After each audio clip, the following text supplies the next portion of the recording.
Hey guys! Welcome sa panibago nating tutorial series. So this is Intro to Data Structures and Algorithms. So ginawa namin itong tutorial series na to para sa mga students na nagta-take up ng DSA na subject and also dun sa mga enthusiasts natin na gusto lang talaga matuto ng programming. Ito nga ang ating Data Structures and Algorithms. So this is part 1. We'll be talking about subject prerequisites. Right after this intro.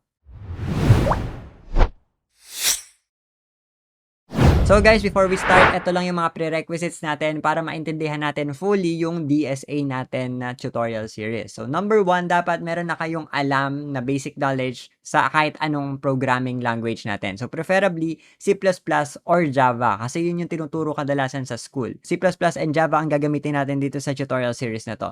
And under that programming language, dapat alam niyo na kung ano yung arrays or collections, yung loops, yung mga for loop, while loop, ganon, yung conditional statements, yung mga if, yung mga else if, yung mga and, or, dapat alam niyo na din yon. Then, yung mga functions or methods. So, yan yung apat na necessary nyong malaman para mapag-aralan natin tong DSA ng walang problema. And then lastly, meron din tayong OOP dito, which is Object-Oriented Programming, which is optional lang naman. Pero kung alam nyo to, mas madali nyo may intindihan lalo yung data structures and algorithm. Okay, so with that being said, ito naman yung second natin na kailangan, which is yung specific IDE para do sa programming language natin. So meron naman tayong mga tutorial series dyan sa Java at sa C++ kung paano mag-install ng IDE na ganito. So sure naman ako, meron na kayong IDE na to.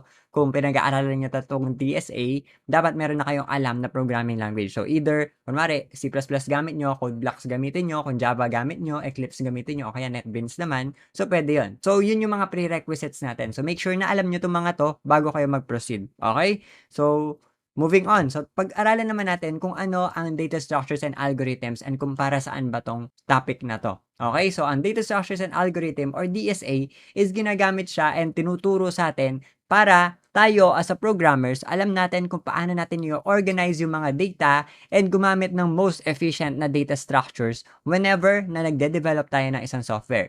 Meaning, kung paano natin i-store yung mga data, paano natin i-handle yung mga data na pumapasok, yung mga ini-store natin dun sa system natin. Kasi guys, di ba alam natin, may mga software na hindi siya optimized. So, for example, kumakain siya ng napakalaking RAM. So, bumabagal yung computer natin in turn o kaya yung cellphone natin bumabagal. So, kaya natin pinag-aaralan yung DSA para i-take natin into consideration kung gaano karaming oras tsaka space ang pwede nating makain pagka nagpe-perform tayo ng operation sa isang data natin. Okay? So, kaya natin pinag-aaralan ng DSA para ma-minimize natin yung mga space tsaka time na yon. Okay? So, para hindi tayo makalat or magastos sa resources ng ating system. Okay, ngayon, let's talk about naman yung subject approach. Paano ko tong ituturo? So, number 1 is using theories and algorithms. So, we will analyze DS and algorithms, data structures and algorithms by applying real-life situations para magets natin kung paano